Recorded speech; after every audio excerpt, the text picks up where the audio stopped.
आभारी हैं, लेकिन दुर्भाग्य और शर्म की बात है कि जिन लोगों ने धर्म निरपेक्ष होने का दावा किया लेकिन उन्होंने हमें और जनता को धोखा दिया। मुझे पूरी उम्मीद है कि बीजेपी सांसद शरद शर्मा मिलीभगत और गुप्त सौदे से राज्यसभा के लिए चुने गए हैं, क्योंकि इमरान नबी डार नेशनल कॉन्फ्रेंस के चौथे उम्मीदवार थे राज्यसभा के इंतखाबात में। और आपको बता दें कि कांग्रेस ने जब अपना उम्मीदवार नहीं उतारा था तो नेशनल कॉन्फ्रेंस ने इमरान नबी डार को अपना चौथा उम्मीदवार बनाया था, लेकिन इमरान नबी डार की इसमें शिकस्त हुई थी। नेशनल कॉन्फ्रेंस के 3 उम्मीदवार राज्यसभा का चुनाव जीते थे और चौथे उम्मीदवार इमरान नबी डार हार गए थे और चौथी सीट बीजेपी के झोली में गई थी।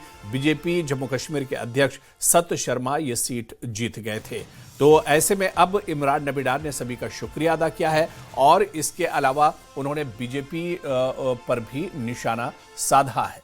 उन्होंने डॉक्टर फारूक अब्दुल्ला और उमर अब्दुल्ला और इसके अलावा जितने विधायक हैं सबका शुक्रिया अदा किया है। एक और बड़ी खबर, आज देशव्यापी एसआईआर पर चुनाव आयोग प्रेस कॉन्फ्रेंस करेगा। देश भर में एसआईआर पर आज इलेक्शन कमीशन जानकारी देगा। चुनाव आयोग आज एसआईआर के लिए तारीख भी जारी कर सकता है। आज शाम 4:15 पर ईसी की अहम प्रेस कॉन्फ्रेंस होगी। पहले चरण में जल्द चुनाव होने वाले 10 से 15 राज्यों में अभियान चलने की संभावना है। मुख्य निर्वाचन आयुक्त ज्ञानेश कुमार, निर्वाचन आयुक्त सुखबीर सिंह संधू और विवेक जोशी के नेतृत्व में पूरी जानकारी साझा की जाएगी। पहले चरण में 10 से 15 राज्यों को शामिल किया जाएगा, जिनमें साल 2026 में विधानसभा चुनाव होने वाले राज्य भी शामिल होंगे।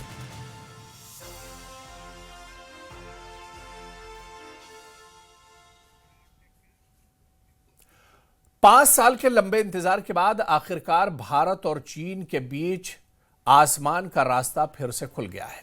आज यानी 26 अक्टूबर 2025 को इंडिगो ने कोलकाता से चीन के ग्वांगझू के लिए अपनी पहली सीधी उड़ान भरी। यह ऐतिहासिक उड़ान सिर्फ ट्रैवल इंडस्ट्री के लिए नहीं बल्कि दोनों देशों के बीच कूटनीतिक रिश्तों के लिए भी एक अहम कदम माना जा रहा है। इस मौके पर कोलकाता के नेताजी सुभाष चंद्र बोस अंतर्राष्ट्रीय हवाई अड्डे पर एक छोटा समारोह भी आयोजित किया गया।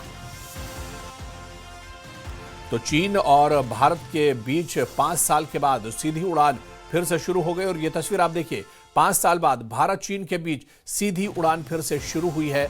कोलकाता से ग्वांगझू तक डेली फ्लाइट अब चलेगी और इस तरह से कोरोना के वक्त जो फ्लाइट बंद हुई थी, जो राब्ता टूटा था, वो राब्ता, हवाई राब्ता एक बार फिर से शुरू हो रहा है और अब कोलकाता से ग्वांगझू तक डेली फ्लाइट चलेगी, यानी भारत और चीन के बीच